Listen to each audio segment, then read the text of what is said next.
নমস্কার। আজকের গল্প শীর্ষেন্দু মুখোপাধ্যায়ের লেখা কৃপণ।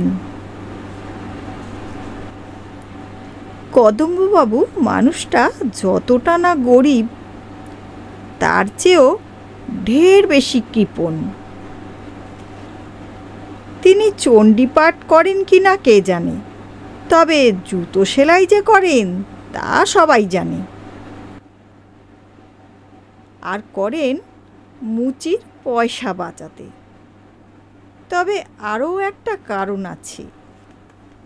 একবার এক মুচি তার জুতো সেলাই করতে নারাজ হয়ে বলেছিল, এটা তো জুতো নয়, জুতোর ভূত, ফেলে দিন গে।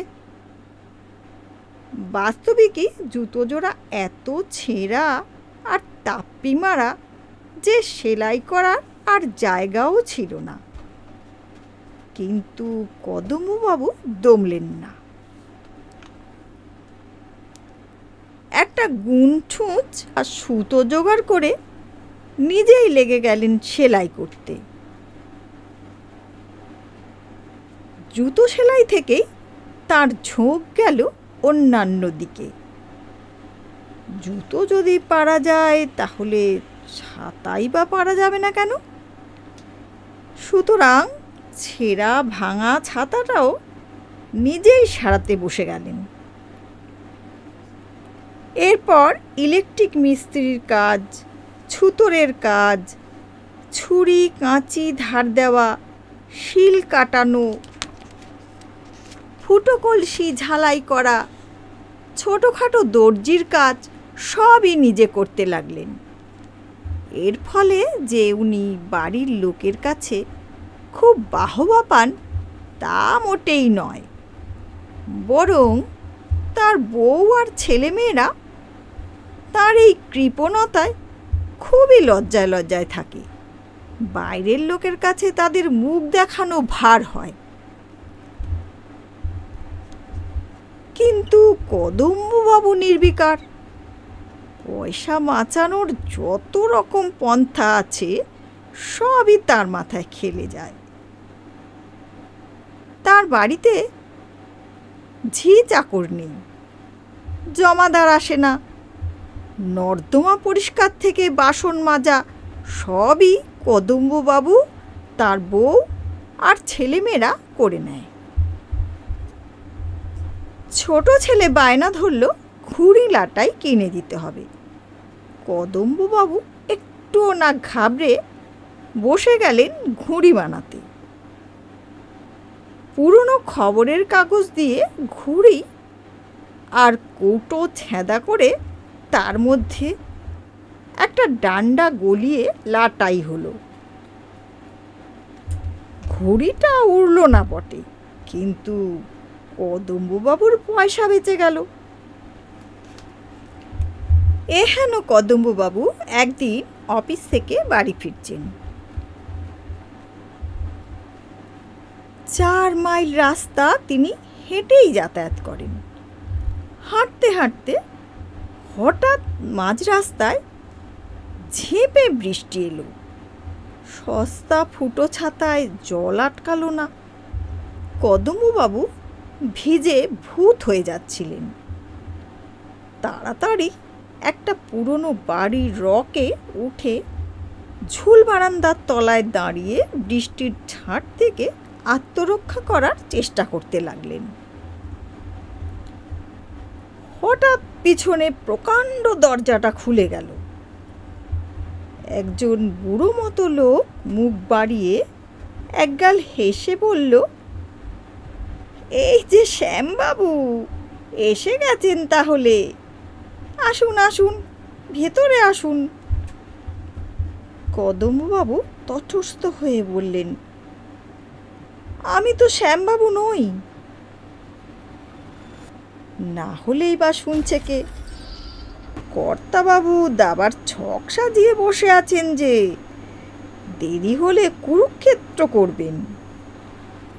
এ কি রঙ্গরসিকতার সময়? আসুন আসুন। কদম্ববাবু সভায় বললেন, আমি তো দাবা খেলতে জানি না। লোকটা আর সহ্য করতে পারল না।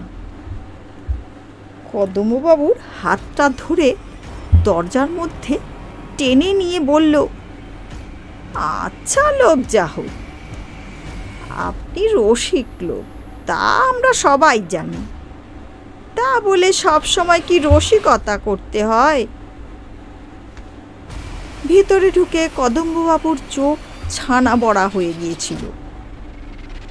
এইসব পুরনো বনিদি বাড়িতে তিনি কখনো ঢোকেননি। যেদিকে তাকান চোখ যেন ঝলসে যায়। মার্বেল পাথরে বাঁধানো মেঝে থেকে শুরু করে ঝাড়বাতি অবধি সবই টাকার গন্ধ ছড়াচ্ছে। তিনি যে শ্যামবাবু নন, তাকে যে ভুল লোক ভেবে এ বাড়িতে ঢোকানো হয়েছে, এ কথাটা ভালো করে জোর দিয়ে বলার মতো অবস্থাও কদম্ববাবুর আর রইল না। তিনি চারিদিকে চেয়ে মনে মনে হিসেব করতে লাগলেন। এই মার্বেল পাথরের কত দাম, কত দাম ওই দেওয়ালগিরির? ভেজা ছাতা থেকে জল ঝরে মেঝে ভিজে যাচ্ছিল। লোকটা হাত বাড়িয়ে ছাতাটা হাত থেকে একরকম কেড়ে নিয়ে বলল, শ্যামবাবু, এই ছেঁড়া তাপ্পি দেওয়া ছাতা কোথা থেকে পেলেন? আপনার সেই দামি জাপানি ছাতাটা কি হলো? কদম্ববাবু শুধু হতভম্বের মতো বললেন, জাপানি ছাতা? লোকটা হঠাৎ তার পেটে একটা চিমটি কেটে বলল, আপনার মতো শৌখিন মানুষ কটা আছে বলুন? ছেঁড়া জুতোয় জল ঢুকে সপ সপ করছিল। কদম্ববাবু জুতো জোড়া সন্তর্পণে ছেড়ে রাখলেন এক ধারে। কিন্তু লোকটার চোখ এড়ানো গেল না। জুতো জোড়া দেখতে পেয়ে লোকটা আঁতকে উঠে বললেন, সেই সোনালি সুতোর কাজ করা নাগরা জোড়া কোথায় গেল আপনার? তার বদলে এ কি? কদম্ববাবু কৃপণ বটে, কিন্তু তিনি নিজেও জানেন যে তিনি কৃপণ। সাধারণ কৃপণেরা টেরই পায় না যে তারা কৃপণ। তারা ভাবে যে তারা যা করছে সেটাই স্বাভাবিক। কিন্তু কদম্ববাবু তাদের মতো নন। তাই লোকটার কথায় ভারী লজ্জা পেলেন তিনি। এমনকি তিনি যে শ্যামবাবু নন এ কথাটাও হঠাৎ ভুলে গিয়ে তিনি বলে ফেললেন, বর্ষাকাল বলে নাগরা জোড়া পড়িনি। লোকটা একটু তাচ্ছিল্যের ভাব করে বলল, যার 150 জোড়া জুতো সে আবার সামান্য নাগরার মায়া করবে? এটা কি ভাবা যায়? শ্যামবাবু ছেঁড়া জুতো পরে বাবুর বাড়ি আসছেন, এই যে কলির শেষ হয়ে এলো। কদম্ববাবু একথা শুনে সভয়ে আর চোখে নিজের পোশাকটাও দেখে নিলেন। পরনে মিলের মোটা ধুতি, গায়ে একটা সস্তা ছিটের শার্ট। শ্যামবাবু নিশ্চয়ই এই পোশাক পরেন না। যেন তার মনের কথাটি টের পেয়েই লোকটা হঠাৎ বলে উঠল, না, আজ বোধহয় আপনি ছদ্মবেশ ধারণ করেই এসেছেন শ্যামবাবু। তা ভালো, বড় লোকদেরও কি মাঝে মাঝে গরিব সাজতে ইচ্ছে যায় না? নইলে শ্যামবাবুর গায়ে তালি মারা জামা, পরনে হেঁটো ধুতি হয় কি করে? কদম্ববাবু বিগলিত হয়ে হাসলেন, বললেন, ঠিক ধরেছেন বটে। হলঘরের পর দরদালান। আহা, দরদালানেরও কি শ্রী! দুধারে পাথরের সব মূর্তি, বিশাল বিশাল অয়েল পেন্টিং, পায়ের নিচে নরম কার্পেট। এসব জিনিস চর্মচক্ষে বড় একটা দেখেননি কদম্ববাবু, তা শুনেছেন। টাকার কতখানি অপচয় যেতে হয়েছে তা ভেবে তার মাথা ঘুরতে লাগলো। দুধারে সারি সারি ঘর, দরজায় ব্রোকেট বা ওই জাতীয় জিনিসের পর্দা ঝুলছে, দেয়ালগিরি আর ঝাড় লণ্ঠনের ছড়াছড়ি। এক একটা ঝাড়ের দাম যদি 1000 টাকা করেও হয়, কমপক্ষে। না, কদম্ববাবু আর ভাবতে পারলেন না। লোকটা দরদালানের শেষে চড়া সিঁড়ি বেয়ে উঠতে বলল, কর্তাবাবুও আজ আপনাকে দেখে মজা পাবেন, যা একখানা ছদ্মবেশ লাগিয়ে এসেছেন আজ।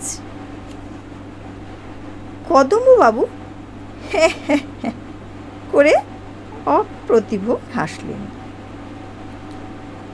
সিঁড়ি যে এরকম বাহারি হয় তা কদম্ববাবুর কল্পনাতেও ছিল না। আগা গোড়া পাথরে বাঁধানো, কার্পেটে মোড়া এ সিঁড়িতে পা রাখতেও তার লজ্জা করছিল।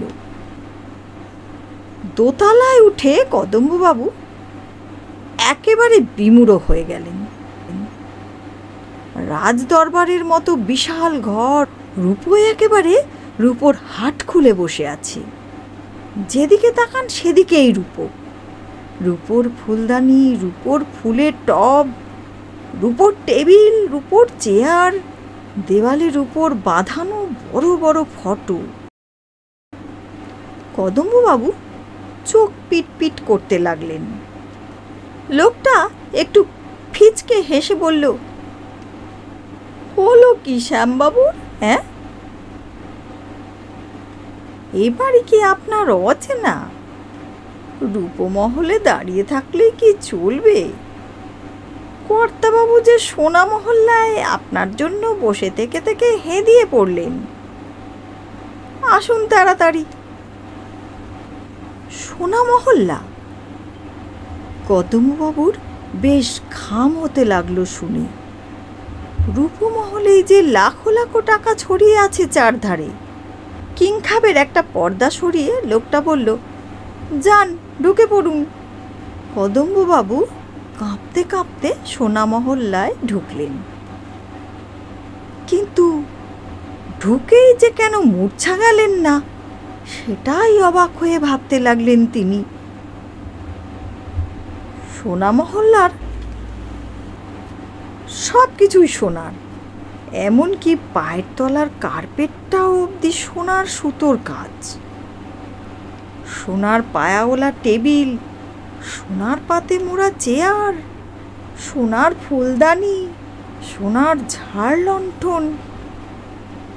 এত সোনা যে পৃথিবীতে আছে তাই জানা ছিল না কদম্ববাবুর। তিনি এমন হাঁ হয়ে গেলেন যে ঘরের মাঝখানে একটা বিরাট সোনার টেবিলের ওপাশে যে গৌরবর্ণ পুরুষটি একটি সোনায় বাঁধানো আরাম কেদারায় বসেছিলেন তাকে নজরই পড়েনি তার। হঠাৎ একটা গমগমে গলা কানে এলো, এই যে শ্যামকান্ত, এসো। কদম্ববাবু ভীষণ চমকে উঠলেন। চমকানোর আরও ছিল, কর্তাবাবুর সামনে যে দাবার ছকটি পাতা রয়েছে সেটা যে শুধু সোনা দিয়ে তৈরি তাই নয়, প্রত্যেকটা খোপে আবার হিরে মুক্ত চুনি আর পান্না বসানো।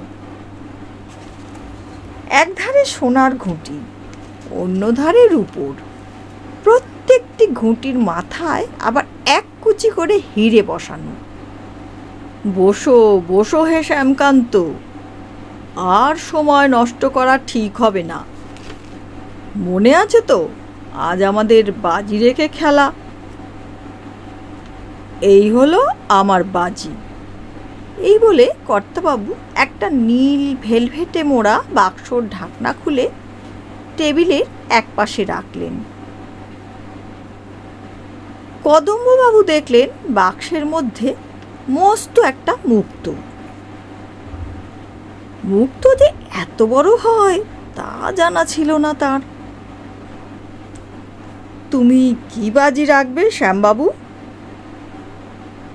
কদম্ববাবু আমতা আমতা করে বললেন, আমি গরিব মানুষ, কি আর বাজি রাখবো বলুন।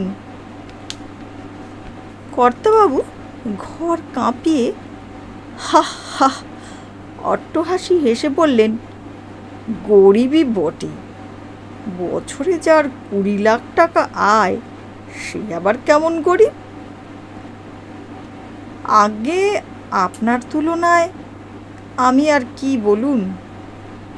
কর্তাবাবু গম্ভীর হয়ে বললেন, সে কথাটা সত্যি শ্যামবাবু, আমার মেলা টাকা, এত টাকা যে আজকাল আমার টাকার ওপর ঘেন্না হয়, খুব ঘেন্না হয়।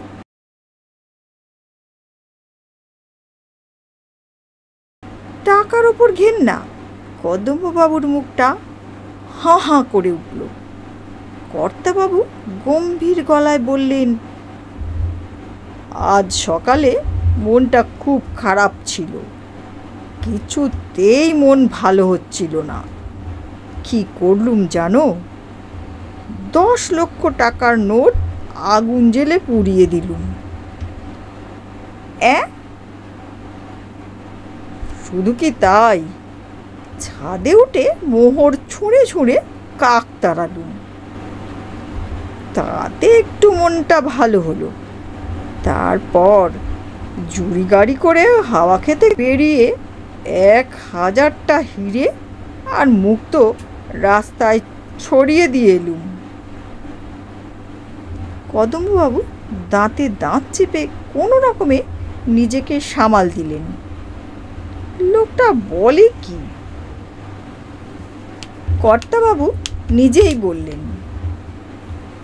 টাকা পয়সা হিরে জহরত তো আমার দরকার নেই, তুমি বরং তোমার পকেটের ওই কলমটা বাজি রাখো।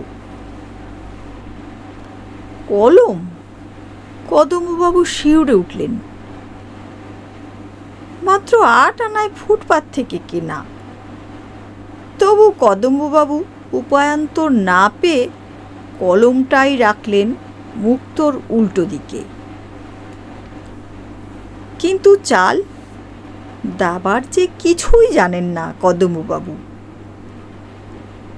চোখ বুজে একটা ঘুঁটি এগিয়ে দিলেন কদম্ববাবু। কর্তাবাবু বললেন, সাবাস। কদম্ববাবু চোখ মেলে একটা শ্বাস ছাড়লেন। তারপর বুদ্ধি করে কর্তাবাবুর দেখা দেখি কয়েকটা চাল দিয়ে ফেললেন। হঠাৎ কর্তাবাবু সবিস্ময়ে বলে উঠলেন, এ কি, তুমি যে কিস্তি দিয়ে বসেছ আমাকে? এ কি কাণ্ড, আমি যে মাত। তারপরেই কর্তাবাবু হঠাৎ ঘর কাঁপিয়ে হা হা হা হা করে অট্টহাসি হাসতে লাগলেন। সে এমন হাসি যে কদম্ববাবুর মাথা ঝিমঝিম করতে লাগলো, চোখে অন্ধকার দেখতে লাগলেন, ভয়ে চোখও বুজে ফেললেন। যখন চোখ মেললেন তখন কদম্ববাবু হা। কোথায় সোনার ঘর, কোথায় রূপোর ঘর, কোথায় সে ঝাড়বাতি আর দেয়ালগিরি, কোথায় আসবাবপত্র? এ যে ঘুরঘুরটি অন্ধকার। ভাঙা সোদা একটা পোড়ো বাড়ির মধ্যে বসে আছেন তিনি। চারিদিকে চুন বালি খসে ডাই হয়ে আছে, চতুর্দিকে মাকড়সার জাল, ইঁদুর দৌড়চ্ছে। কদম্ববাবু আতঙ্কে একটা চিৎকার দিলেন, তারপর ছুটতে লাগলেন। সেই বাড়িরই এমন দশা, কে বিশ্বাস করবে? মেঝের পাথর সব উঠে গেছে, সিঁড়ি ভেঙে ঝুলে আছে, দরদালানের দেওয়াল ভেঙে পড়েছে। কদম্ববাবু পড়ি কি মরি করে ধ্বংসস্তূপ থেকে বেরিয়ে কোনো রকমে বাইরের দরজায় পৌঁছলেন। দরজাটা অক্ষত আছে। কদমবাবু দরজাটার কড়া ধরে হ্যাঁচকা টান মারতে সেটি খুলে গেল। কদমবাবু হঠাৎ দাঁড়িয়ে পড়লেন। তারপর ভাবতে লাগলেন, সত্যি তো, টাকা বাঁচিয়ে হবেটা কি? শেষে তো ওই ভূতের বাড়ি। বুক ফুলিয়ে কদমবাবু একটা দোকানে ঢুকে একটা বাহারি ছাতা কিনে ফেললেন।